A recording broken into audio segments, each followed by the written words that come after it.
Hello and welcome to Accounts Hub. In the last few sessions, we have previously discussed what is journal and what are ledger accounts. In this video, which is session 3C, we will get into assets, what are the two different categories of assets, and how do we record assets in the form of journal entries. So let's get started. Hi friends, welcome to session 3C. Now, as far as some terms which you are using and what are the implication of those terms, let's see that. अभी तक हम जितने sessions हैं उसमें we must have used the term asset, and asset जो है term we'll be using a number of times. So what does this mean? I'm sure it will be a new term for most of you. Asset. What do you think is an asset? क्या चीज़ है asset? Whatever your belongings are, whatever you possess, all kinds of properties, everything is an asset. अब आपके perspective से देखते हैं. आपका जो school bag है, that is your asset. Your books are your asset. Your shoes are your assets. Your cricket bat is your asset. ये सब आपकी पोजेशंस हैं. और जो वो पॉकेट मनी मिलती है मॉम एंड डैड से, that is also your asset. वो जो आपके कैश पॉकेट में है, that is also your asset. Asset is a general name given to all belongings, all your belongings, whatever you have, it is a general name given to all those things. It is an asset. So asset can be in various forms. Asset can be, as I have just given example, it can be in the form of books, it can be in the form of shoes, it can be in the form of cash, it can be in any form. Sports goods, it can be in the form of your, what do you call it, that PS station, PlayStation which you have, that's also an asset. Your TV is also an asset, your computer is also an asset, your laptop is also an asset. So all these things, everything is an asset. Okay, so now what is the relevance of this? जैसे आपकी assets हैं, इसी तरीके से every business also possesses assets. अब business की assets क्या होती हैं? अब बिज़नेस की एसेट्स आप देखो तो कोई बिज़नेस अगर आपने करना है तो सबसे पहले तो लैंड एंड बिल्डिंग चाहिए आपको वहाँ पे बिज़नेस करने के लिए, चाहे छोटा है चाहे बड़ा है, कुछ भी है, कुछ ना कुछ प्रेमिसेस चाहिए. So that land and building is your asset. Land you understand, building you understand, कोई ऐसा न्यू टर्म्स नहीं है. I am sure you don't need any explanation for land and building. Then we have plant and machinery.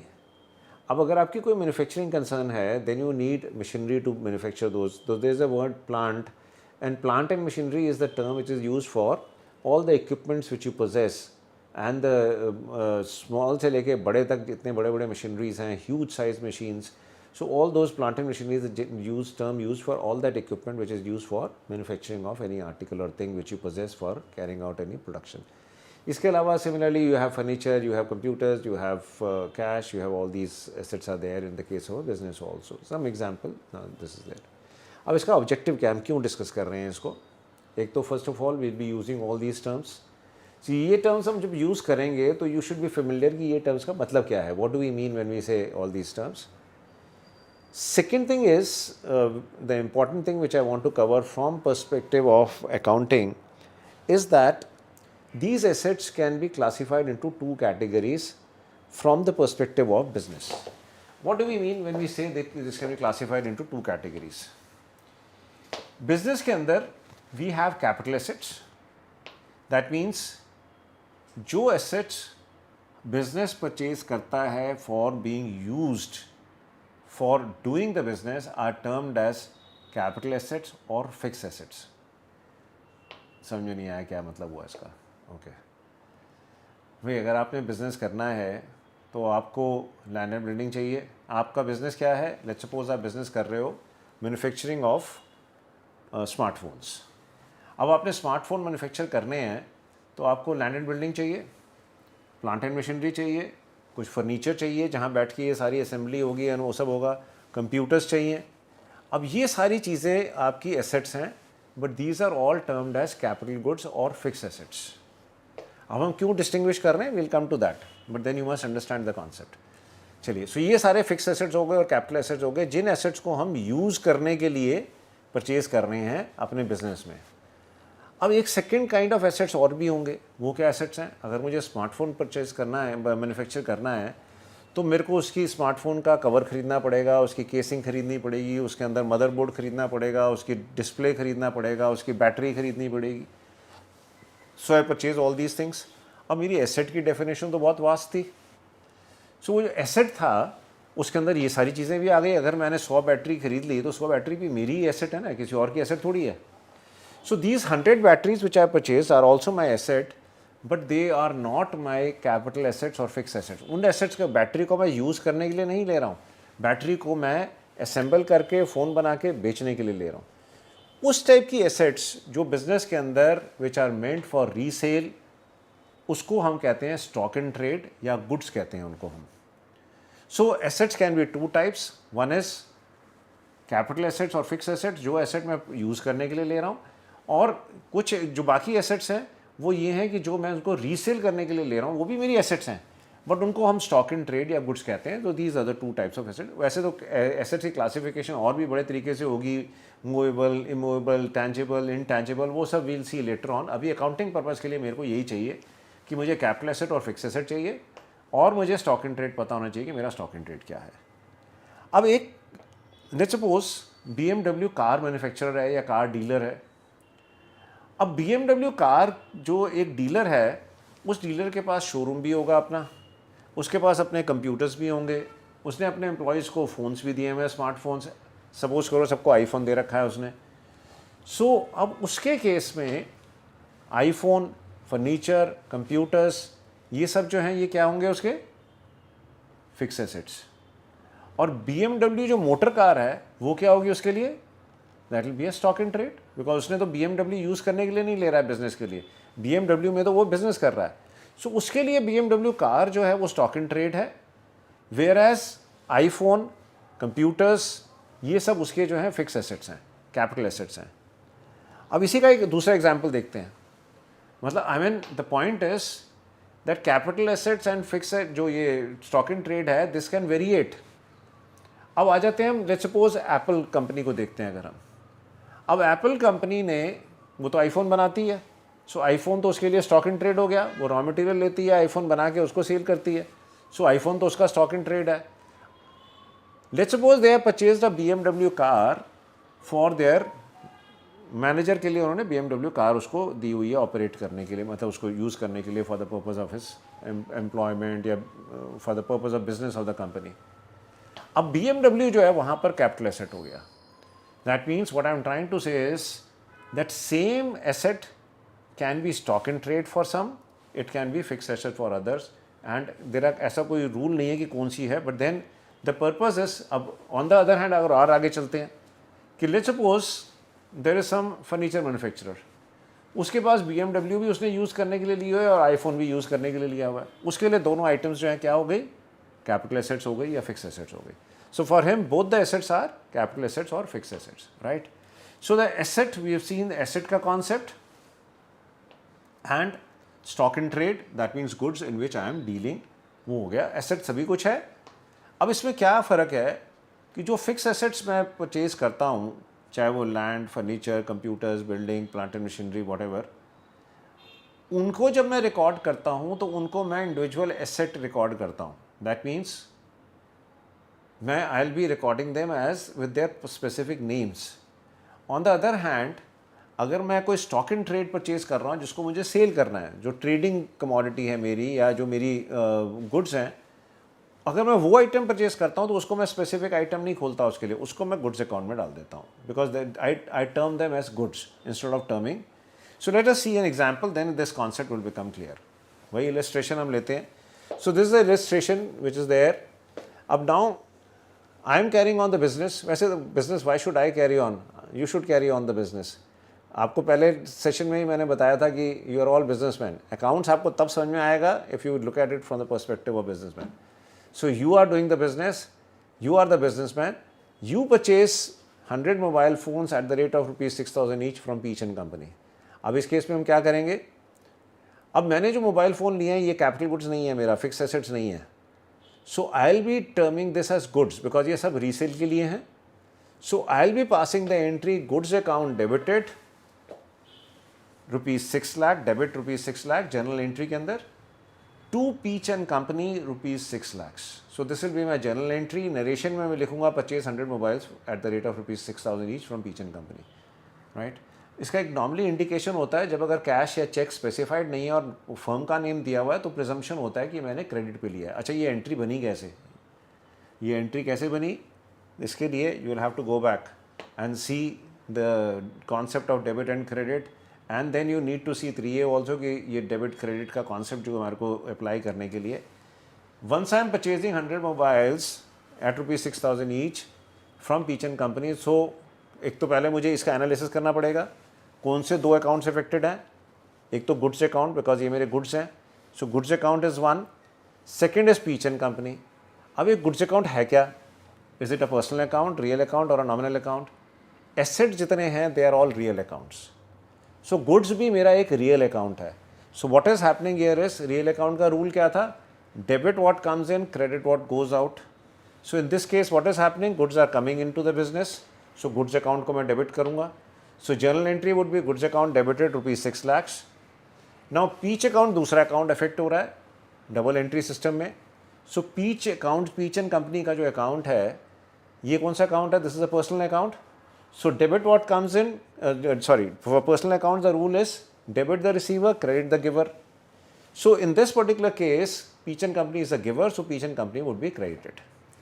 Now next is issued check to Peachan company ₹2 lakhs. ये cheque का concept मैंने I think I explained in 3A also. Cheque जो होता है एक instructions to bank है to make the payment. So cheque मैं देता ज़रूर हूँ, बट चेक का कोई ऐसा कोई चेक कोई रियल सब्सटेंस नहीं है। Cheque is an instructions given to the bank कि मेरे बिहाफ पे पेमेंट कर दो। सो अगर मैं चेक इशू कर रहा हूँ, देन बैंक को I'll presume that bank is making payment on behalf of that particular check to that company. In this case, check issue to Peachan company. So Peachan company is the recipient. दोनों account जो effect हो रहे हैं personal accounts and Peach and company as well as दूसरा कौन सा account effect हुआ? Bank account. So दोनों पर्सनल अकाउंट हैं, debit the receiver, credit the giver. So पीचन company account debited to bank account ₹2 lakh. This is the journal entry which I will be passing here. अब मैंने ये तो हो गई मेरी दोनों entries which you are I am sure you can understand. अब मेरी आ गया मेन पर्पस क्या है बिजनेस का। ये सब तमाशा, सब अकाउंटिंग सब हम कर क्यों रहे हैं? क्योंकि मुझे बिजनेस करना है। बिजनेस करने के लिए मुझे क्या करना पड़ेगा? I have to sell the goods और सर्विसेज।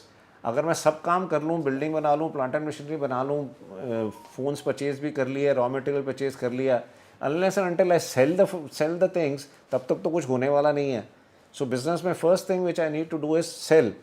सो वो सेल मैं कर रहा हूँ, तो मैंने 16th को सेल किया 1 मोबाइल फॉर कैश ₹9,000। इसकी एंट्री क्या होगी? दो रियल अकाउंट्स अफेक्टेड हैं, cash is coming in, cash account debited to goods account ₹9,000। Narration में मैं डाल दूंगा 1 mobile phone sold for cash ₹9,000।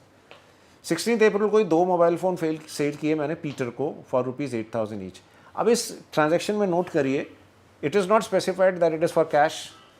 It is not specified that he has made the payment to me by bank or any other manner. So what will be the presumption here? और उसमें नाम दिया है। अब फर्स्ट वाली जो entry थी cash वाली, उसमें कैश लिखा था, जिसको मैंने सेल किया उसका नाम नहीं था, यहाँ पर उसका नाम है। So what are the two accounts affected? Goods and Peter. Debit the receiver, credit what goes out. So Peter's account debited ₹16,000 because 8,000 each है। So Peter's account debited ₹16,000 to goods account ₹16,000।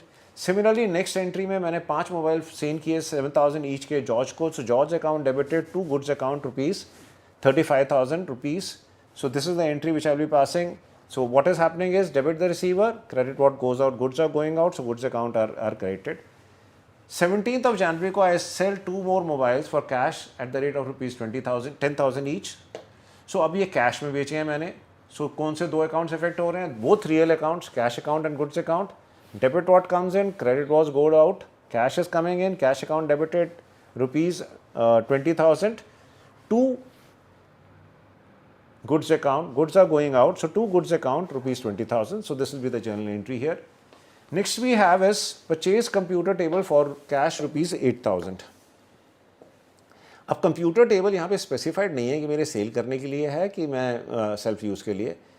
Now in this particular case, once it is specified computer tables and I am carrying on the business of mobile phones, then मैं computer table का business नहीं कर रहा हूँ. So मैं इसको क्या करूँगा? एंट्री रिकॉर्ड करूँगा. Furniture and fixtures account debited ₹8,000 to cash. क्यों ऐसा करूँगा? दोनों रियल अकाउंट्स अफेक्टेड हैं. इस केस में furniture and fixture is coming in narration you can write being purchase computer table. So furniture is coming in to cash 8,000 rupees and narration में मैं डाल दूंगा कि I purchase one computer table for this. Compare it with the phones which I purchase. दोनों case में goods purchase हो रहा है, एक केस में दोनों केस में एसेट परचेज हो रहा है, बट एक गुड्स फॉर रीसेल है, एक जो है मेरे सेल्फ यूज़ के लिए है furniture. So that is why I am doing this particular entry. अब आ जाए 20 जनवरी को George return one handset being defective. अब जॉर्ज ने मेरे से फ़ोन परचेज़ किए थे फॉर ₹7,000 ईच ऑन 17th. वो आया कि भैया एक फ़ोन तो आपका डिफेक्टिव है, ये वापस ले लो आप फ़ोन ही अपना. मैंने वापस ले लिया. अब इसको मैं कैसे रिकॉर्ड करूँगा? मैंने उसको कैश तो दिया नहीं अभी, because it is not specified in this particular transaction की भी मैंने कैश दे दिया. So what are the two accounts is affected? एक तो phone is coming in. Phone क्या है मेरे लिए? स्टॉक इन ट्रेड है, गुड्स है. So I'll be doing goods account debited, and who's the giver in this case? George. So goods account debited to George's account, and in narration I'll write being one handset returned by George being defective, और इसका amount इस मैं जितने का उससे मैंने cell किया था वो मैं उसको क्रेडिट दे दूंगा 7,000 रुपीज़ का. अब नाउ मैं डिफेक्टिव फ़ोन रख के अपने पास क्या करूँगा? तो डिफेक्टिव फ़ोन जो है I give it to the supplier जहाँ से मैंने परचेज़ किया था. मैंने पीचन कंपनी से परचेज़ किया था. मैंने पीचन कंपनी को कहा भैया ये फ़ोन डिफेक्टिव है, अपना फ़ोन वापस ले लो तुम. अब इसकी क्या एंट्री होगी? कैश अभी आया नहीं है. So now one account which is affected is real account, second account is Peachan company's account. पीचन company personal account debit the receiver, और अमाउंट क्या होगा? मैंने ये फ़ोन 6,000 रुपीज़ का परचेज़ किया था. So Peachan company's account will be debited with 6,000 rupees to goods account ₹6,000.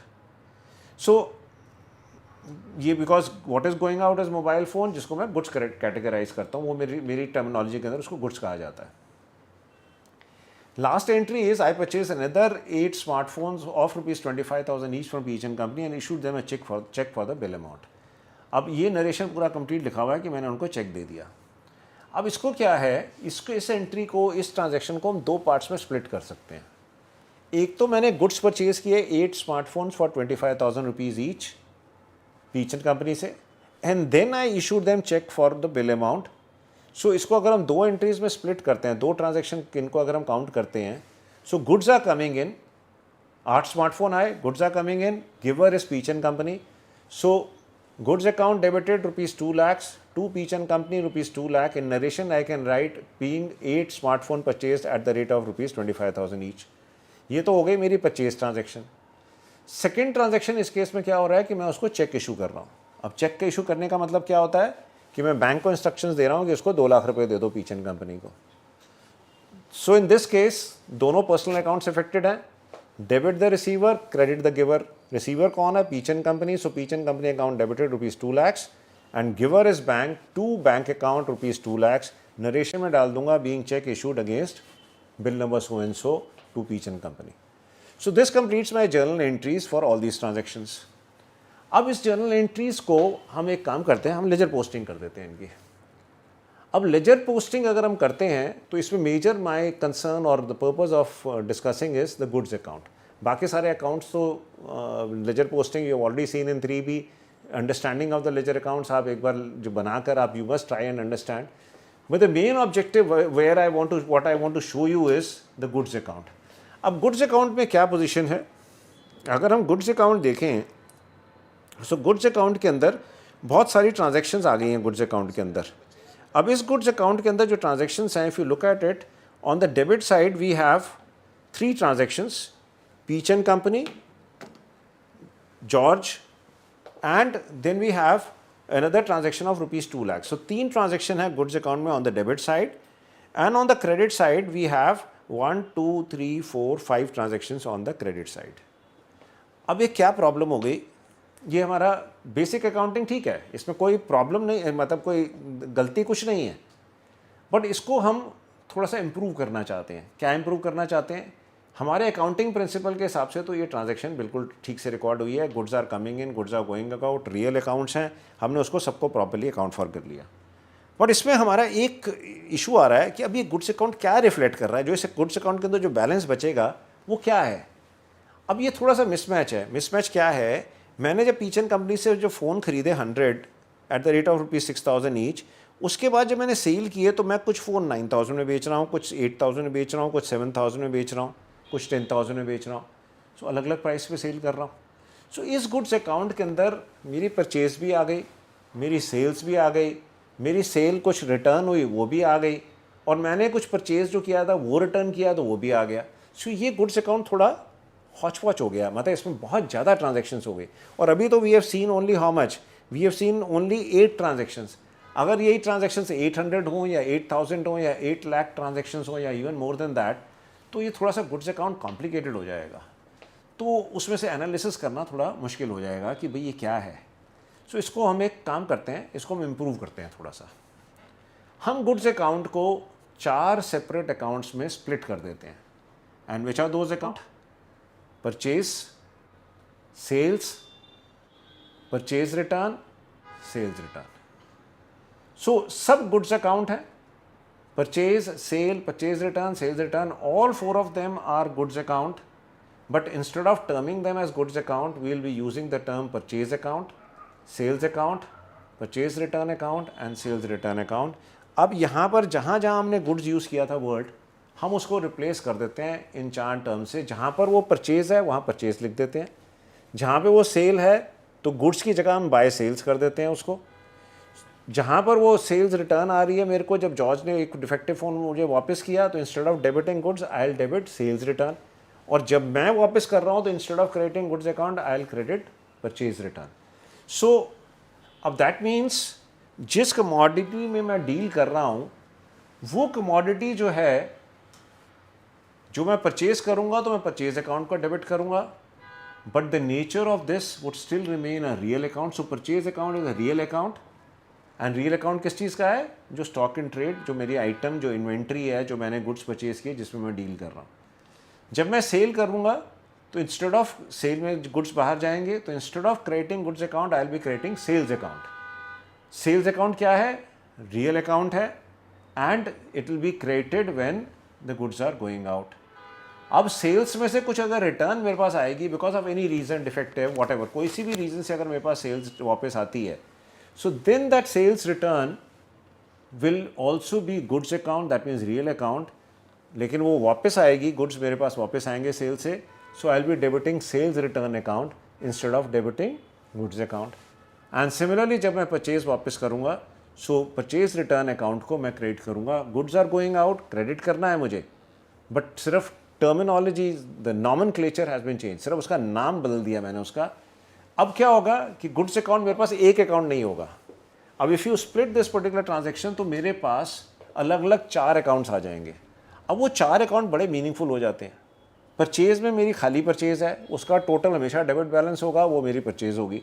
Sales account का total जो होगा वो हमेशा मेरी सेल्स होगी, टोटल सेल्स होगी। बिकॉज देखिए, if you are doing business तो आपको सबसे पहले तो अपनी परचेज सेल चाहिए कि मेरी सेल कितनी हो रही है। I am sure you must be those who are, अब आप सब बिजनेसमैन बन चुके हो, आप बिजनेसमैन बन गए तो आपको सेल्स की चिंता करनी पड़ेगी अपनी कि कितनी सेल्स हो रही है आपकी।